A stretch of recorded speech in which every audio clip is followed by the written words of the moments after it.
शुरू करें। नमस्कार दोस्तों,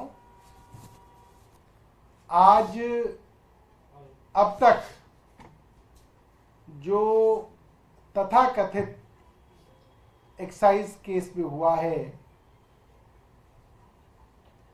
उसको देख के समझ के ये बात कही जा सकती है कि ये पूरा का पूरा मामला मनी लॉन्ड्रिंग का नहीं, ये मामला हिंदुस्तान के इतिहास का सबसे बड़ा राजनीतिक षड्यंत्र है, जिसके अंदर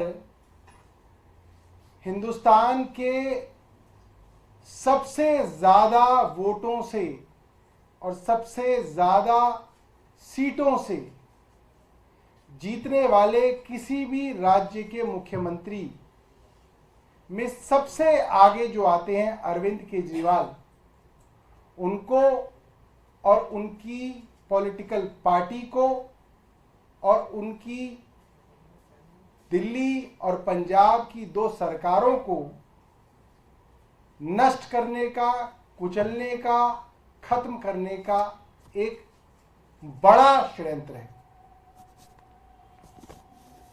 अब तक हम सब ने देखा है, हजारों करोड़ की बात थी, फिर सैकड़ों करोड़ की बात थी, फिर 100 करोड़ की बात थी।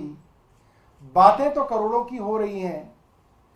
किसी भी जगह पे अब तक ईडी या सीबीआई को 1 रुपए की भी गैर कानूनी रिकवरी नहीं हुई, 1 रुपए की भी। ये अपने आप में बहुत बड़ी बात है। जब करोड़ों का हेरफेर हो और 1 रुपए की भी रिकवरी ना हो तो इस जांच के ऊपर बड़े सवाल खड़े होते हैं। कई गवाहों के बारे में बार बार कहा जा रहा है कि गवाहियां हैं। मैं आपको कुछ गवाहों के बारे में बताना चाहता हूं कि उनकी गवाही किस तरीके से ली गई। बार बार कोर्ट्स में ऑन रिकॉर्ड ये बात आई है कि गवाहों के ऊपर दबाव डाला गया, गवाहों को मारा गया, पीटा गया, डराया गया, धमकाया गया और उनके ऊपर यह दबाव बनाया गया कि वो अपनी पुरानी गवाही बदल के वो गवाही दें जो ईडी कह रही है, जो केंद्र सरकार की एजेंसी कह रही है, वो गवाही दें। और ये ऑन रिकॉर्ड है, ये मेरे एलिगेशन नहीं है, ये सब ऑन रिकॉर्ड है। चंदन रेड्डी, जिनका अपना बयान बदलने के लिए उनके ऊपर दबाव डाला गया, उन्होंने हाईकोर्ट के अंदर रिट डाली है इस बारे में। उनकी रिट यह थी कि उनको इतना मारा गया, इतना पीटा गया कि उनके दोनों कान के पर्दे फट गए। ये हाईकोर्ट के अंदर रिट डाली थी उन्होंने। क्यों डाली थी? कि वो ईडी जो कह रही है वो बयान दे, अपने बयान को बदलें। अरुण पिल्लई का बयान है, ऑन रिकॉर्ड है। उनको अपनी गवाही बदलने के लिए डराया गया, धमकाया गया, उनके परिवार के बारे में कह के उनको डराया गया, धमकाया गया, उनकी पत्नी के बारे में, उनकी बेटी के बारे में। ये ऑन रिकॉर्ड है, ये मेरा एलिगेशन नहीं है, ये कोर्ट्स में ऑन रिकॉर्ड बात है। ऐसे ही समीर महेंद्रू, ऑन रिकॉर्ड है कि उन्होंने कहा कि उनके पिताजी को ईडी वालों ने अपने दफ्तर में रोका, उनकी पत्नी को एयरपोर्ट पे रोका गया और उनसे जेल में ईडी ने इस तरीके से जबरदस्ती झूठे बयान लेने की कोशिश की। ये ऑन रिकॉर्ड है।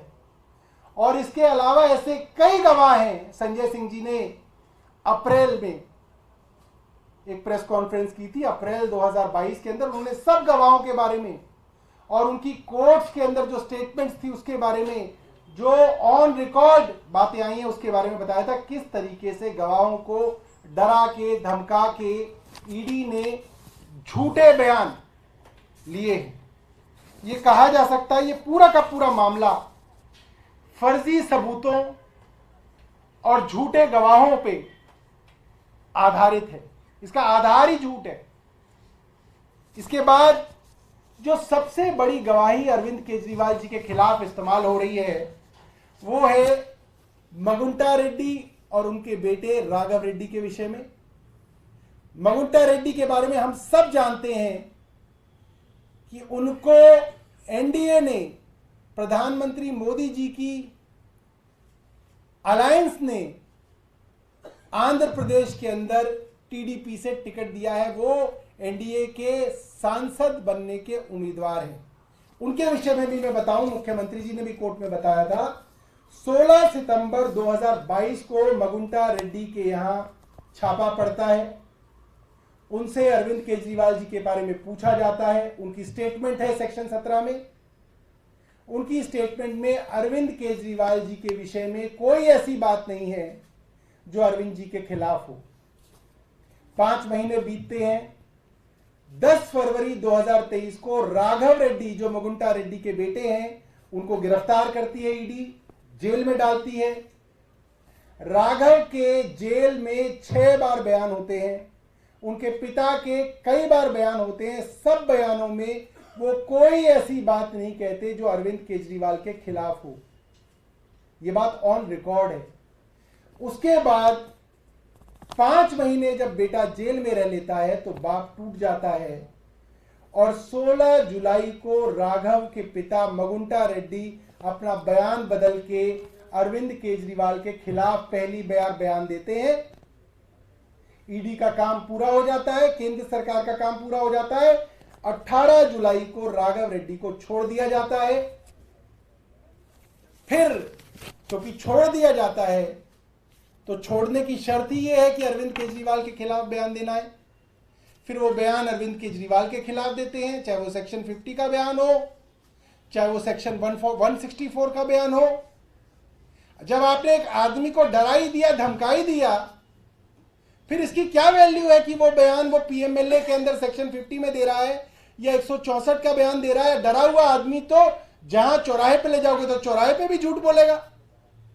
जब आपने उसको बेल ही इस कंडीशन पे दी है कि आपको छोड़ेंगे, तब जब आप बयान अरविंद केजरीवाल के खिलाफ दोगे तो इस बात की क्या कीमत रह जाती है कि वो बयान ईडी के सामने दिया जा रहा है या मजिस्ट्रेट के सामने दिया जा रहा है। ये बात तो साबित हो गई कि उसको डरा के, धमका के, जेल का डर दिखा के उसके पिता को और उससे गलत और झूठी गवाही ली गई। ये बात तो साबित है।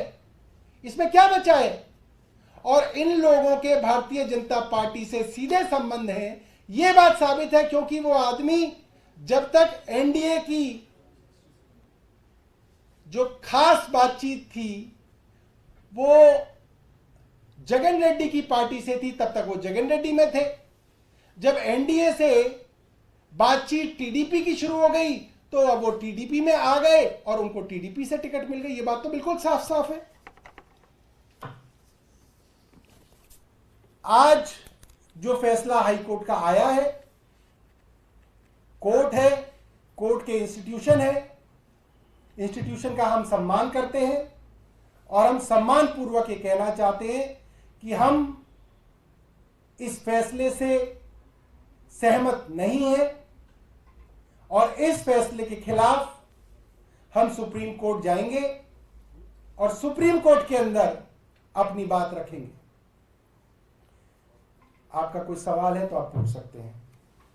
सौरभ जी, आप वही आर्गुमेंट्स दोहरा रहे हैं जिसको दिल्ली हाई कोर्ट ने अभी खारिज किया है और ये भी कहा कि अप्रूवर जो है वो एक टेस्टेड फॉर्मूला रहा है, साथ में बेल ईडी नहीं देती है, कोर्ट देती है। मैं यही बात कह रहा हूं कि आज जो भारतीय जनता पार्टी कि प्रवक्ता टीवी पर बैठ के ज्ञान देंगे, प्रेस कॉन्फ्रेंस में जो ज्ञान देंगे वो वही ज्ञान है जब संजय सिंह जी की बेल इसी कोर्ट में इसी जज साहब ने रिजेक्ट की थी, तो यही बड़ी बड़ी बातें की गई थी कि हाई कोर्ट ने फैसला दे दिया। डिस्ट्रिक्ट के ऊपर हाई कोर्ट होता है, हाई कोर्ट के ऊपर सुप्रीम कोर्ट होता है, इसीलिए बनाया गया है कि संविधान निर्माताओं को यह बात पता थी कि अगर निचली कोर्ट गलती कर दे तो उसके ऊपर जाया जाए, और अगर वो कोर्ट गलती कर दे तो उसके ऊपर जाया जाए, इसीलिए फैसले पलटे जाते हैं। और यही सारी बातें हाई कोर्ट ने इसी तरीके से संजय सिंह जी के विषय में कही थी। यही बेंच थी, यही कोर्ट था। और फिर हम जब सुप्रीम कोर्ट में गए, उन्हीं तथ्यों के आधार पे, उन्हीं आर्ग्यूमेंट्स के आधार पे जिनमें हाई कोर्ट ने संजय सिंह जी के पक्ष में कुछ नहीं दिया, वहीं सुप्रीम कोर्ट ने उनको बेल दे दी और यह तक कहा कि अगर इस मामले पे आप ज्यादा बहस करेंगे तो हमको ऐसा फैसला लिखना पड़ जाएगा कि आपका ये पूरा पूरा केस जो है ये हवा में उड़ जाएगा। ये बात सुप्रीम कोर्ट के बेंच ने ईडी के वकील को कही थी। ये बात सबके सामने है। और कोई आपके पास सवाल है तो पूछ सकते हैं। सर, आप बार बार ये कह रहे हैं कि चुनाव से रोकने की साजिश थी, लेकिन कोर्ट ने साफ कहा कि इस बात की रियायत नहीं दी जा सकती कि वो एक मुख्यमंत्री हैं, नेता हैं।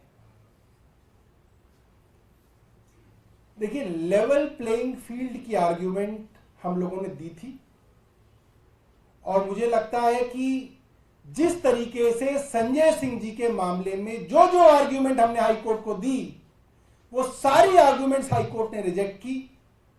और वही हूबहू आर्ग्यूमेंट्स जब हमने सुप्रीम कोर्ट में दी, जो देश की सबसे बड़ी अदालत है, 3 जज बेंच है, वहां पे वो सारी की सारी आर्ग्यूमेंट्स मानी गई और सुप्रीम कोर्ट ने संजय सिंह जी को रिलीफ दिया। इससे ज्यादा मैं आपको क्या कह सकता हूं? कोर्ट है, कोर्ट का फैसला है, कोर्ट के ऊपर बड़ी कोर्ट है, बड़ी कोर्ट में जाएंगे। हम वो लोग हैं जो कोर्ट में विश्वास रखते हैं।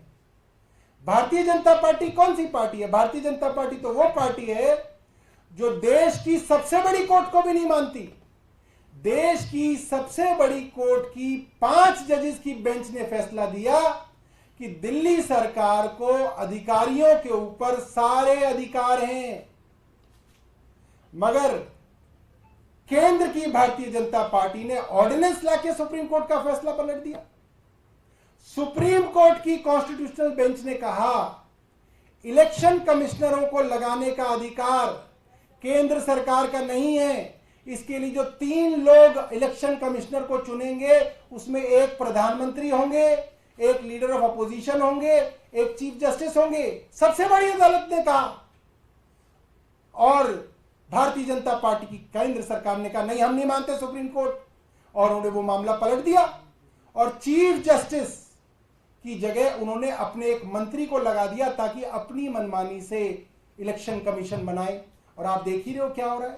तो हम वो पार्टी नहीं है भारतीय जनता पार्टी की तरह जो सुप्रीम कोर्ट की सबसे बड़ी अदालत को भी पलटने का काम करें, जो सुप्रीम कोर्ट तक से सहमत नहीं है। हम वो पार्टी हैं जो कहते हैं कि लगातार छोटे कोर्टों के फैसले बड़े कोर्ट बदलते हैं, और बड़े कोर्टों के फैसले उससे बड़े कोर्ट बदलते हैं, क्योंकि ये न्याय व्यवस्था है। यहां माना जाता है कि कोर्टों से भी फैसले गलत होते हैं और वे पलटे जाते हैं। हम सुप्रीम कोर्ट जाएंगे, और हमें सुप्रीम कोर्ट पे बहुत भरोसा है कि जैसे माननीय सुप्रीम कोर्ट ने संजय सिंह जी को रिलीफ दिया, लाख हाई कोर्ट के फैसले के बाद संजय सिंह जी को रिलीफ दिया, हमें पूरी उम्मीद है कि अरविंद केजरीवाल जी के मामले में माननीय सुप्रीम कोर्ट रिलीफ देगा। सौरभ जी, ये बहुत बड़े लेकिन जॉल्ट के तौर पे सामने आ रहा है, क्योंकि जो परसेप्शन है, चुनाव का समय है, इससे पब्लिक के बीच भी मैसेज खराब जाएगा कि आपके सारे तर्कों को हाई कोर्ट ने रिजेक्ट किया है, और आपने जो पूरा आर्गुमेंट बेस किया था जिस ग्राउंड पे, उसी को पूरी तरह से खारिज कर दिया है। मैं आपको ये बताता हूं, जब कोर्ट रिलीफ ही नहीं दे रहा तो वो हर आर्गुमेंट को खारिज ही करेगा।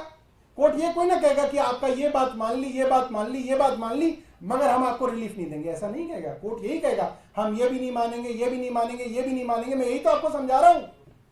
संजय सिंह जी के मामले में वही वकील थे, वही जज साहब थे, वही आर्ग्यूमेंट थी, हाई कोर्ट में रिजेक्ट हुआ।